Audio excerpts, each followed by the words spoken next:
झारखंड में हेडमास्टर भर्ती 2024। दोस्तों, झारखंड के हाई स्कूलों में प्रधानाध्यापक की भर्ती होने वाली है। उस पर क्या खबर है दोस्तों, मैं आपको डिटेल से बताता हूं।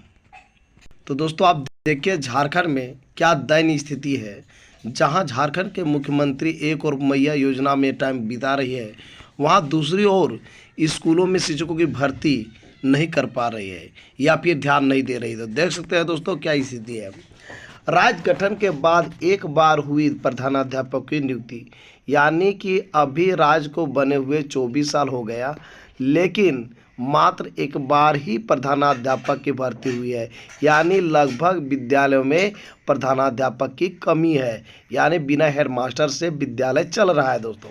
1718 हाई स्कूलों में 23 प्रधानाचार्य ना नियुक्त हो रहे और ना प्रोन्नति। कहने का मतलब है ना तो नया बहाली हो रहा है हेडमास्टर का और न ही अपग्रेडेशन से यानी कि उसको प्रोन्नति करके हेडमास्टर बनाया जा रहा है। तो दोस्तों, जैसे कि आपको पता है हेडमास्टर दो रूल से बनते हैं।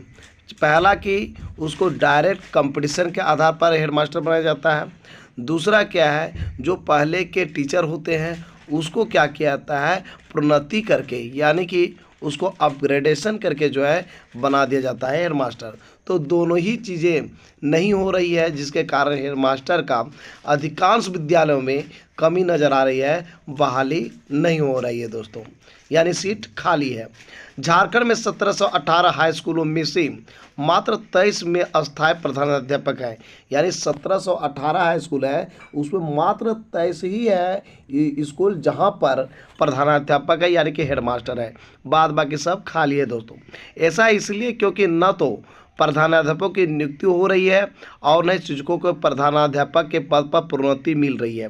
जैसा कि मैंने आपको पहले बता दिया दोस्तों, ना तो इसके लिए वैकेंसी निकाल रही है और न ही अपग्रेडेशन करके जो टीचर है पहले से गवर्नमेंट टीचर उसको अपग्रेडेशन करके हेडमास्टर भी नहीं बनाया जा रहा है, जिसके कारण हेडमास्टर का अधिकांश सीट अभी खाली पड़ा हुआ है दोस्तों। इधर प्रोन्नति की आस में शिक्षक सेवानिवृत्त हो जा रहे हैं। आपको ये पता है बहाली तो नहीं हो रही है, लेकिन क्या है लोग जो है रिटायर कर रहे हैं, तो ये बहुत बड़ी समस्या है।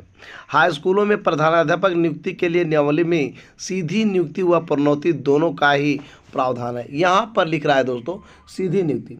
सीधी नियुक्ति से तात्पर्य ये है जो कंपटीशन के आधार पर बहाली की जाती है उसको बोलते हैं सीधी नियुक्ति। और प्रोन्नति कहने का मतलब है जो पहले से टीचर है गवर्नमेंट टीचर है उसको अपग्रेडेशन करके उसको जो है प्रोन्नति कर दी जाती है और बना दिया जाता है हेडमास्टर, यानी शिक्षक से उसको बना दिया जाता है हेडमास्टर दोस्तों। तो इस प्रकार से है। अब क्या है, प्रधानाध्यापक के रिक्त पद में से 50% पद पर सीधी नियुक्ति व 50% पद पर प्रोन्नति से प्रधानाध्यापक की नियुक्ति होती है। यानी मान लीजिए 100 सीट है, 100 सीट है तो प्रधानाध्यापक का हेडमास्टर का, उसमें 50% कंपटीशन के थ्रू भरा जाता है और 50% जो है अपग्रेडेशन यानी पहले के जो टीचर है उसको ही जो है एक्सपीरियंस के आधार पर बना दिया जाता है हेडमास्टर। ऐसा प्रावधान किया गया है दोस्तों। झारखंड अलग राज्य गठन के बाद से अब तक मात्र एक बार वर्ष 2009 में हाई स्कूल में प्रधानाध्यापकों की सीधी नियुक्ति हुई है।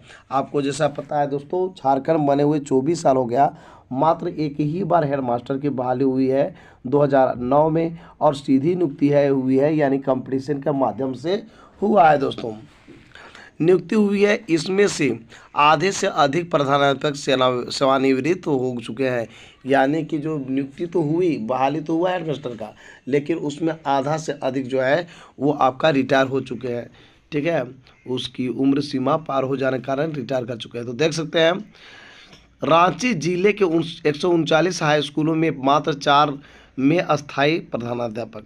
दोस्तों, ये बहुत बड़ी पोस्ट होती है और इस पोस्ट को ध्यान नहीं देती है झारखंड गवर्नमेंट, और विशेषकर का अभी के जो वर्तमान सरकार है इनको तो ये सब समझ में आता ही नहीं है। बहाली शिक्षा व्यवस्था क्या हो रहा है क्या नहीं, सिर्फ जो है रात दिन बड़ा बड़ा डीलिंग देना, भाषण करना और मैया योजना पर 15 बार बोलना, दिन भर में यही काम रह गया है। बहाली हो रहा है कि नहीं हो रहा है, क्या हो रहा है, कोई मतलब नहीं है। अभी झारखंड सहायक आचार्य में 50,000 शिक्षकों की बहाली होनी है 2 चरण में। पहला चरण 26,000 के लिए है, दूसरा चरण 24,000 के लिए है। अब इस पर कोई ध्यान नहीं। अभी यदि सरकार चाहती तो अभी तक ही इसका रिपोर्ट आ जाता। दोस्तों मैं आपको बता दूं, यदि झारखंड सरकार यहाँ पर चाहती तो प्रेयर कर सकती थी सुप्रीम कोर्ट में कि जो भी डिसीजन है, आपका डिसीजन का मेरा स्वागत है, आप जो है हमें जो है ऑर्डर दे दीजिए कि बहाली प्रक्रिया हम कर पाए। चाहे तो आप सीटेट के पक्ष में दें, जेटेट के पक्ष में दें, ये तो खैर डिपेंड करेगा सुप्रीम कोर्ट पर। ये उनसे प्रेयर करता है चूँकि इनके पास समय कम है और शिक्षा व्यवस्था बहुत गंभीर स्थिति है झारखंड में। तो ये इस मुद्दा को लेते हुए ये प्रेयर कर सकते थे, और जब ऐसा कर देती तो तुरंत सुप्रीम कोर्ट इसको कुछ ना कुछ ऑर्डर देती है, और ऑर्डर देने के बाद जो है बहाली प्रक्रिया 26,000 तो तुरंत होती ही। ये सरकार बड़ी बड़ी डीलिंग रोज दिन बोल रही है। अभी जो शिक्षा मंत्री है, जैसा कि आपको पता है, बैद्यनाथ राम जी कहते क्या हैं कि 24,000 नए सहायक आचार्य की हम लोग प्रक्रिया जो है उसमें जुड़ गए हैं। दोस्तों जब एक बहाली प्रक्रिया कंप्लीट नहीं हुई है 26,000, तो ये सब 24,000 का स्टार्ट कैसे कर रहा है? तो ये सब झूठ मूठ का खूब उल्टा पुल्टा बोलते रहते हैं, कुछ भी दे के भाषण दे के जो है लोगों को बेवकूफ़ बनाने काम करते हैं। कुछ भी ये एक्टिव नहीं है। और विशेष करके शिक्षा मंत्री का रिपोर्टेशन आप देखिए, 2011 में यही थे। क्या हुआ था 2011 में? जो शिक्षक नियुक्ति परीक्षा हुई, एग्ज़ाम होने के बाद रिजल्ट आया, रिजल्ट आने के बाद कल ज्वाइनिंग होने वाली थी और आज ही रद्द हो गया। इतना ही नहीं, अब कई बार इनके कार्यकाल में क्या हुआ कि टीचर की बहाली हुई, और टीचर की बहाली जब हुई, अब 2012 का याद कीजिए, उसमें भी यही थे जो अभी वर्तमान में शिक्षा मंत्री हैं जगह वैद्यनाथ राम जी। इनको जब कैंडिडेट्स गए थे कि दीजिए हम लोग को सिलेबस जब देने के लिए बोला जाता था, तो ये एक लाइन में जवाब देते थे, सिलेबस दे देंगे तुम लोग तो पहले ही पता चल जाएगा कि आंसर जो है क्या होगा, यानी कि पहले पढ़ के जाएगा। तो वो सिलेबस देने के उस समय मूड में नहीं थे। बड़ा मुश्किल में सिलेबस दिए, लेकिन मात्र 15-17 दिन के पहले सिलेबस दिए थे, जिसके कारण किसी का सही ढंग से पढ़ाई नहीं हो पाई थी, तैयारी नहीं हो पाई थी। मिला जुला के बात करें कि सही समय पर ये गवर्नमेंट जो है सही डिसीजन नहीं लेती है, और विशेष करके शिक्षा मंत्री के पुराना स्टाइल है। अभी देखिए कि लोग मांग कर रहे हैं कि जेटेट के सिलेबस दिया जाए। सिलेबस अभी तक जो है इन्होंने स्पष्ट तौर पर कुछ किया नहीं है। जब लड़के हंगामा करते हैं, आंदोलन करते हैं, तो वहाँ आनंद फार्म में कह दिया जाता है कि आप लोग का सिलेबस जल्द ही बदलाव करेंगे।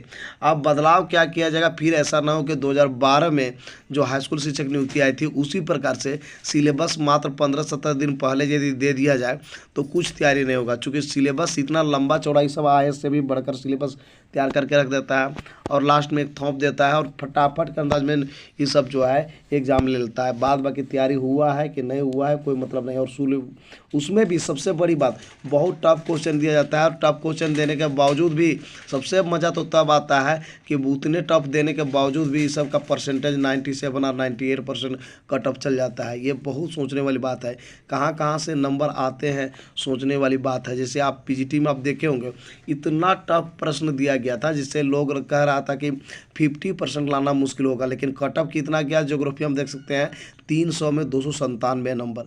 तो सोचने वाली बात है, ये सब कहाँ कहाँ से नंबर आ जाता है। तो इस प्रकार से सरकार की ढोलमूल नीति के कारण जो है पूरा राज्य के जो है कैंडिडेट्स जो रात दिन मेहनत कर रहे हैं उसको पछतावा हो रहा है। तो दोस्तों ये समझ सकते हैं कि क्या स्थिति है। यहाँ पर आप देख सकते हैं, यहाँ पे क्या लिखा हुआ है, राज्य में प्रधानाध्यापक पद पर शिक्षकों की प्रोन्नति के लिए नियमावली में बदलाव किया जाए। इस राज्य गठन के बाद पहली नियुक्ति वर्ष 2010 में हुई है। प्रोन्नति के लिए 18 वर्ष की सेवा अनिवार्य है। ऐसे में पहली नियुक्ति के आधार पर ही शिक्षक प्रधानाध्यापक नहीं बन पाएंगे। नियमावली में प्रोन्नति के लिए एक बार नियम को शिथिल किया जाए, ये कुर्बान अली का कहना है, जो कि परमानेंटली सचिव हैं झारखंड राज्य माध्यमिक शिक्षक संघ के। तो इनका कहना ये है कि जो नियमावली पहले था उस नियमावली से सीट खाली रहना स्वाभाविक है, क्योंकि जो है वहाँ पर ये कहा गया है 18 वर्ष तक आप सेवा किए हैं सरकारी स्कूल में तो आप हेडमास्टर बन सकते हैं। तो यहाँ पर कई से होंगे जो कि इस क्राइटेरिया को पूरा नहीं कर पाएंगे, जिसके कारण प्रिंसिपल कह सकते हैं या फिर हेडमास्टर का जो बहाली है ये पूरा नहीं हो सकता है, यानी सीट खाली रह जाएगा। इसलिए इनका कहना है कि पहले जो है नियमावली में चेंज होना चाहिए। तो बार बार नियमावली के नाम पर ये सब जो है साल 2 साल 5 साल 10 साल ऐसे ही गुजार देता है। बाद में पता चलता है सरकार 5 साल के लिए बनता है, उसका सेवा काल समाप्त हो गया, उसके बाद बहाली भी समाप्त हो गया। तो इस प्रकार की रणनीति होती है झारखंड में। तो झारखंड सरकार को चाहिए इस सब में ध्यान दे, शिक्षा व्यवस्था में ध्यान दे। जब तक शिक्षा का स्तर ऊंचा नहीं होगा तब तक देश, किसी भी देश या राज्य की भलाई नहीं होने वाली है, वो आगे नहीं बढ़ सकता है। तो दोस्तों आज का मेरा ये वीडियो आपको कैसा लगा जरूर हमें बताएं इस वीडियो कमेंट बॉक्स में। यदि ये वीडियो आपको अच्छा लगा दोस्तों तो इस वीडियो को कर दीजिए लाइक, चैनल को कर दीजिए सब्सक्राइब और ज़्यादा से ज़्यादा दोस्तों को इस वीडियो को कर दीजिए शेयर। तो दोस्तों फिर मिलते हैं एक नए और ऑथेंटिक वीडियो के साथ, तब तक के लिए हमें इजाज़त दीजिए। धन्यवाद।